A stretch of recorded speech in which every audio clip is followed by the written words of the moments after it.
You just realized your business needed to hire someone yesterday. How can you find amazing candidates fast? Easy. Just use Indeed. Stop struggling to get your job post seen on other job sites. With Indeed sponsored jobs, your post jumps to the top of the page for your relevant candidates, so you can reach the people you want faster. According to Indeed data, sponsored jobs posted directly on Indeed have 45% more applications than non-sponsored jobs. Don't wait any longer. Speed up your hiring right now with Indeed. And listeners of this show will get a $75 sponsored job credit to get your jobs more visibility at Indeed.com/ARTS. Just go to Indeed.com/ARTS right now and support our show by saying you heard about Indeed on this podcast. Terms and conditions apply. Hiring? Indeed is all you need.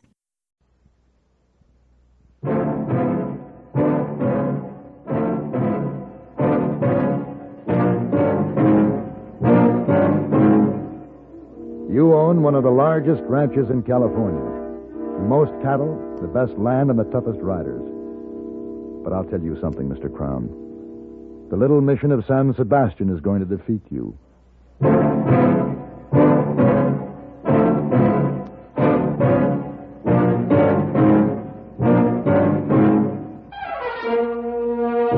Have Gun. Will Travel. Starring Mr. John Dehner as Paladin. San Francisco, 1875.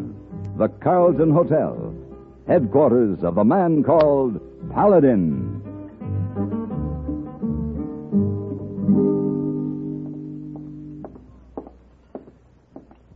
Mr. Paladin. Good morning, hey boy. Oh, hope I don't spoil breakfast party. No. Telegram came for you just now. Thank you. Eating breakfast in dining room most unusual for you. Rare occasion? Hey boy. Who's that young lady? Over there, sitting alone at the table next to the window. That young lady checked in 2 days ago. Suite 212. Alone? Alone. Charming. Charming. Are you up on Telegram? Oh, yes. Hey, boy. Why don't you ask the young lady if I might join her for a cup of coffee? She must be lonely. Oh, so early in the morning. Yes, sir. Rush telegram. What happened? Make social engagement. Wait a minute, hey, boy. Now what happened? I've changed my mind. This telegram's from Mr. Ian Crown in San Sebastian, California. He offers a rather large sum of money. Would you send him a wire, please? Have Gun Will Travel. Yes. I'll be leaving on the next stage. What about poor, charming, lonely young lady? That'll have to wait until I return. Unfortunately, business comes first.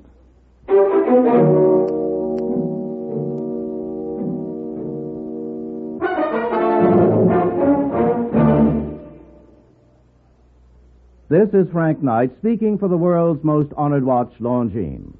In the conquest of the Old West, men won fame through feats of bravery and daring. Today, things are different, but fame can still be won. How wonderful to win a Nobel Prize in Science, a Pulitzer Award in Literature, and Olympic gold medal in sports. These great honors are symbols of achievement. In the field of time, did you know that Longines watches have won more great public honors than any other watch in the world? This is true. The highest authorities have ranked Longines watches as the finest achievement in the science and art of watchmaking. Yet the Longines, the world's most honored watch, styled with distinction, cased in precious metal, promising a lifetime of faultless timekeeping, is not costly. Many models are priced as low as $75. Visit your authorized Longines Whitnor jeweler. He will be honored to serve you.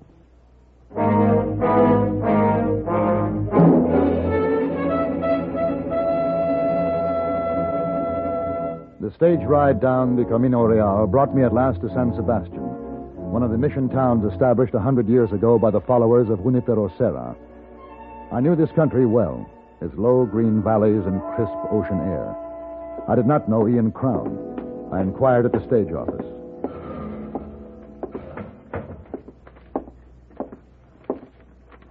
Yes, sir. What can I do for you? How far is it to the Crown Ranch? Ian Crown's place? Yes. Little past a mile southeast of here. Head right on out the main road, then take the fork to the left just before you get to the mission. Any place I can rent a horse around here? Well, livery stable's just across the street, mister. Can't miss it. It's the only building on that side. Thanks. Senor, Yes? would you give something for the mission? Something for the mission? Please. You give money? A donation? See, please. Donation. Well, I think we can manage that. I should have $1 in my wallet. Oh, Senor, you are very rich. So much money. I see now. Yeah, here we are. Hey, come back here. You little thief. What happened, mister? Well, a boy stole my wallet. Pedro? You know him? Yeah, that was Pedro from the mission. He asked me for a donation, and when I offered him $1, he grabbed my wallet and ran off. That doesn't seem like Pedro. He's a good boy. He's got a good wallet. Did you say he's from the mission? That's right. He lives there. I hadn't planned on it, but I think I'll pay this mission a visit. I figured that if Crown had waited for me to travel all the way from San Francisco, a few more hours' delay wouldn't hurt, and I wanted my wallet back. It wasn't bulging with money, but there were papers I couldn't replace. At the mission of San Sebastian, a Franciscan monk met me, introducing himself as Father Bartolome. As we walked through the cool, flower-filled courtyard of the lovely old mission, I told the priest about Pedro and what had happened. He invited me to his study.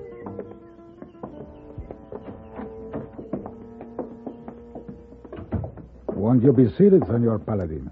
Thank you. I'm so very sorry about all this. How much money did you have in your wallet? $22 in cash. There was also a banknote for $50. I have exactly $22 on my desk. They're undoubtedly yours. Pedro brought it to me less than 30 minutes ago. He was somewhat out of breath and quite nervous. Your story explains his actions. Here you are, Senor Paladin. Thank you, Father. I don't suppose he said anything about the wallet.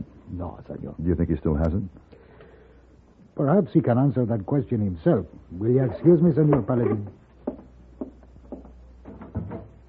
Pedro, See, Padre? would you come in here, please?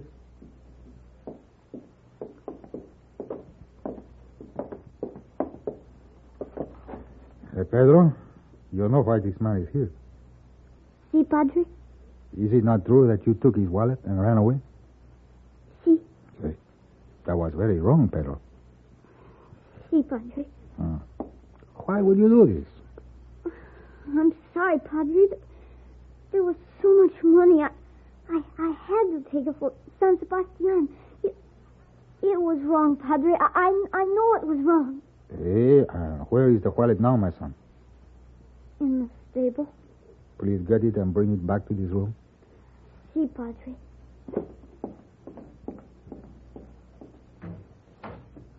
Father, I'm sorry this has happened. I hope you won't find it necessary to be too severe with the boy. No, senor. He has learned his lesson already. Well, why does Pedro beg for donations for this mission? It's by far the best preserved and the most beautiful of all the missions I've seen. Oh, si, senor. San Sebastian is the diamond of all missions.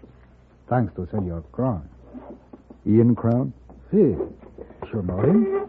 No, we haven't met, but I was on my way to his ranch when this happened. But what is his connection with this mission?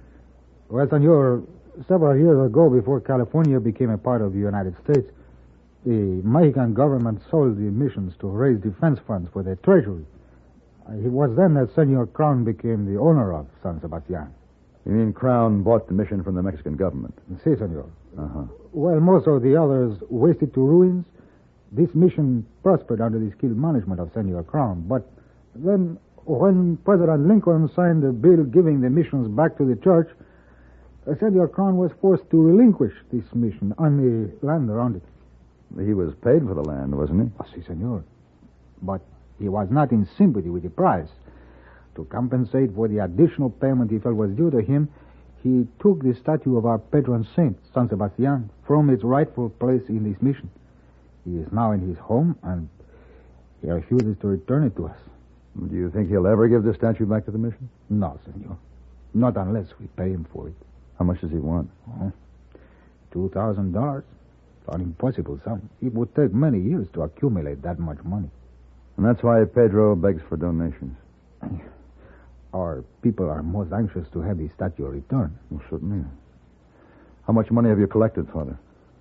Senor Paladin, this is not a rich parish. In 10 years, we have secured only $985. Come in. I have brought the wallet, Padre. Bueno.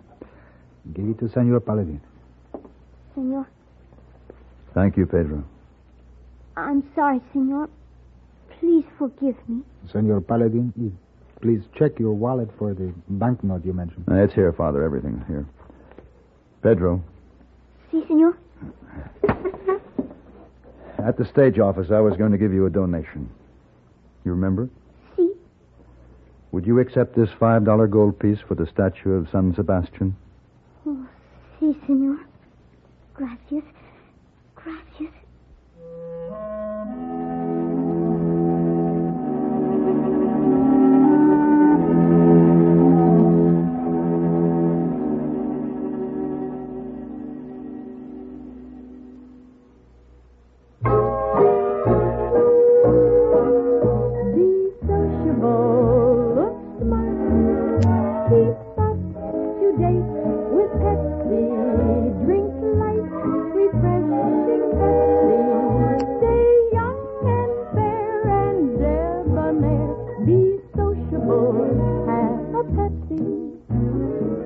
When friends drop in, let your hospitality show you're sociable in the modern manner.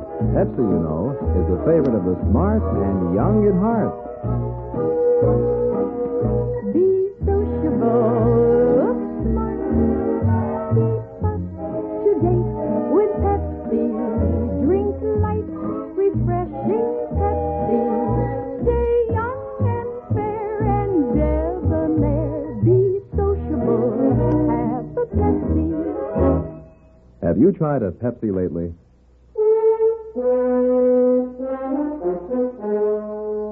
The green rolling acres that surrounded the Crown Ranch were covered with giant oaks and thousands of black Angus cattle. And a mile beyond the main gate, on a tree-studded knoll, sat the house of Ian Crown, imposing, rich, almost feudal. From my talk with Father Bartolome, I had pictured Crown as the typical elderly, austere rancher. Instead, I found a cordial man who was having more than a share of trouble with an outlaw, Sancho Fernandez. During the last 3 months, he's robbed 2 of my payroll shipments. He's run off near 300 head of prime beef. He's got to be stopped, Paladin. I'm depending on you to bring him in. I've never heard this Fernandez before. Does he confine his activities to this part of the country? Strictly to my range. To your range? Yeah. Hasn't he been plaguing the other ranchers? No, just me. Why has he singled you out? Well, his brother used to work for me. He was killed in an accident during a cattle drive. Fernandez thinks I'm responsible. But I'm not. The man was thrown from his saddle. It was an accident. I see. Here, let me fill your glass. Huh? Oh, yes. Thank you very much. That's excellent wine. Well, thank you. We make it ourselves. Grapes come from our own vineyard. You must be proud of this ranch, Mr. Crown. It's one of the finest spreads I've seen. Yeah. Taken a lot of years, a lot of hard work to make it what it is. I'm not going to let no renegade like Fernandez start nipping away at it. Well, what do you say, Paladin? I say yes, Mr. Crown. I'll take the job. For the $1,000? Right. Well, that's good, that's good. All right, what are your plans? I don't know yet. It'll take me a few days to learn what I need. Oh, of course. This statue, Mr. Crown. I've been admiring it. Well, that's San Sebastian, Mr. Paladin. It's beautiful, isn't it? Yeah. I was talking to Father Bartolome at the mission this afternoon. Oh, I see. Suppose he told you what a heathen I am, because I won't give him back your statue. We didn't discuss your personal I'll faith. give that statue back when I get the money that's... Come in. Mr. Crown. Oh, what is it, Carl? Fernandez.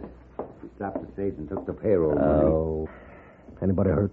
No, he made us get out of the States, took the money from me, and then stampeded the horses. That's the third time.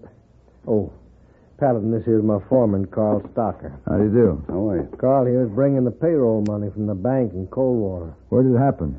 About 3 miles before we got into San Sebastian. We had to walk into town. And he's had plenty of time to hide out. Mr. Crown, you'll be needing more money from the bank to meet the payroll. That's right. I'll go up to Coldwater tomorrow and bring it back. Now, you let everybody know I'll be returning alone. On horseback. I had concealed the payroll money under my shirt and was on the trail back from Coldwater. A mile out of San Sebastian, there was still no sign of Sancho Fernandez. But it didn't disappoint me. Stop, senor! My rifle is pointed directly between your shoulders. It would be a mistake to turn around. I believe you.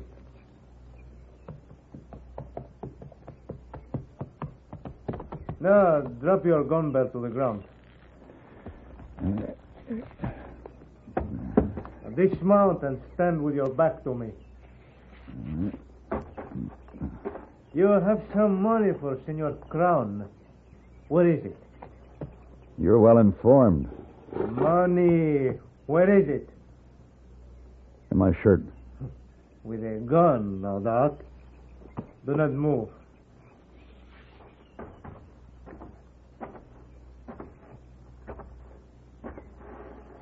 Turn around. Enough, senor. Drop the money to the ground. Careful. Now you may turn around and take a few steps away.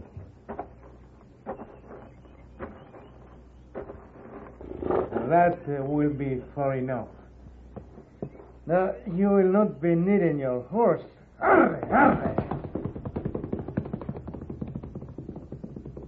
Now, just stand steady, senor.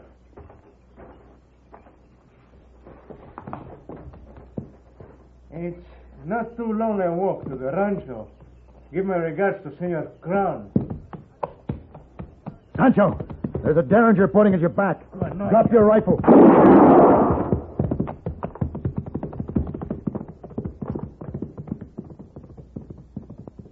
You won't get far with a hole in your back, Senor Fernandez.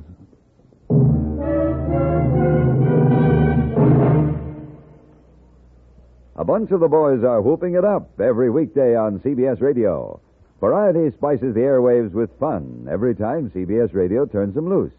The boys are Pat Buttram, Art Linkletter, and Galen Drake. Here's a threesome that's really awesome for its total output of sheer pleasure. The remarkable wit of Buttram, Linkletter's unending imagination in creating stunts and surprises, Galen Drake's way with words and stories. Put them all together, and you have a distinctly flavored, different sound only a network could assemble for your weekday pleasure, and only the CBS Radio Network does. Listen in daily, or as often as you like. With these boys whooping it up as you move about the house, one thing that's out the window with the dust is boredom. The Galen Drake Show, Art Linkletter's House Parties from Hollywood, and Pat Buttram's Just Entertainment. One at a time or all together, they're good, clean fun in every weather. Try 'em often.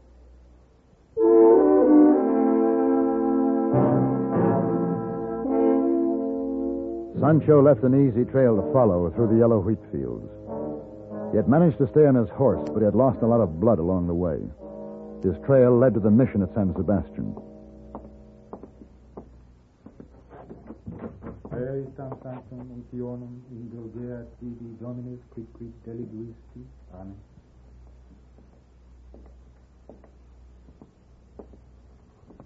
Senor Paladin.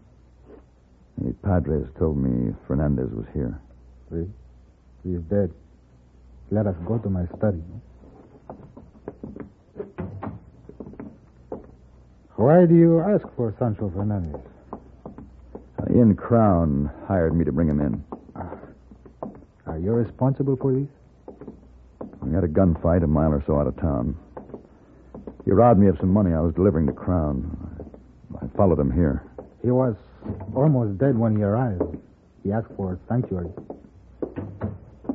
Did he have the money on him? Si, senor. He told me that he wanted to donate it for the statue of San Sebastian. But that money belongs to Crown. I suspected that, for we are aware of Sancho's hatred for Senor Crown. I sent Pedro to the ranch to bring Senor Crown here. Father, I just want you to know that it was unavoidable. Under the circumstances, I had to shoot Sancho. Oh, si, senor. It was bound to happen. Sancho has been misguided since the death of his brother.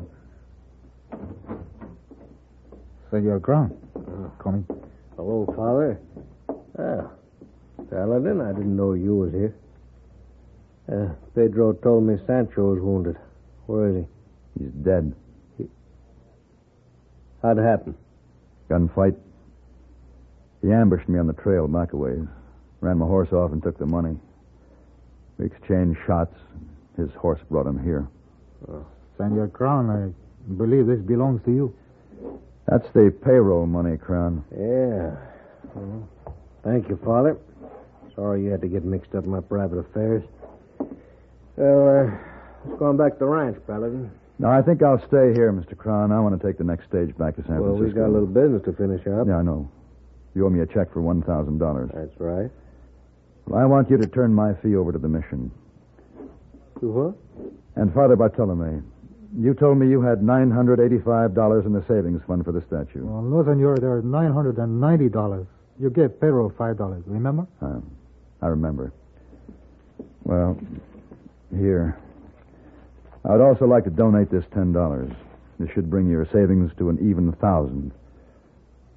Give it to Mr. Crown. Well, what are you doing, Paladin? The $1,000 Father has accumulated these past 10 years along with my fee. Totals $2,000, Mr. Crown. You should be able to return the statue of San Sebastian to the mission in time for Mass this Sunday.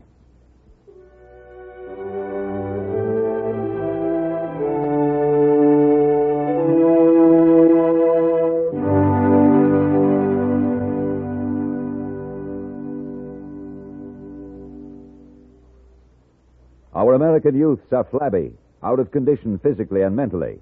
That's a strong statement, isn't it? But an organization called the President's Council on Youth Fitness, brought into being in 1956, was created because of evidence indicating that in this era of technology and science, the fitness of our young men and women has become a matter of increasing concern. This week, Youth Fitness Week, emphasizes that human resiliency springs from mental, emotional, and spiritual as well as physical elements. We should, all of us, take a close look at our community to make sure it is providing youth with the social, educational, and athletic facilities they need to develop into strong, full-rounded individuals. The mental aspect of fitness requires a sound, solid education. If you're a parent of teenagers, be sure they remain in high school through their senior year. If you're a high school student, remember that diploma is much more than just a piece of paper. Stay in school and graduate.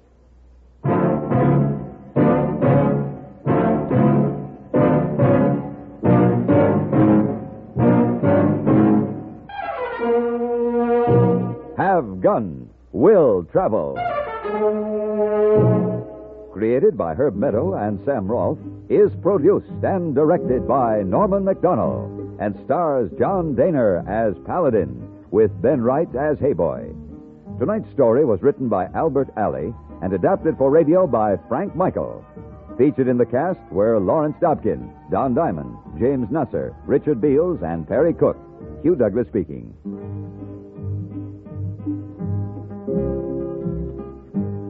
Join us again next week for Have Gun, Will Travel.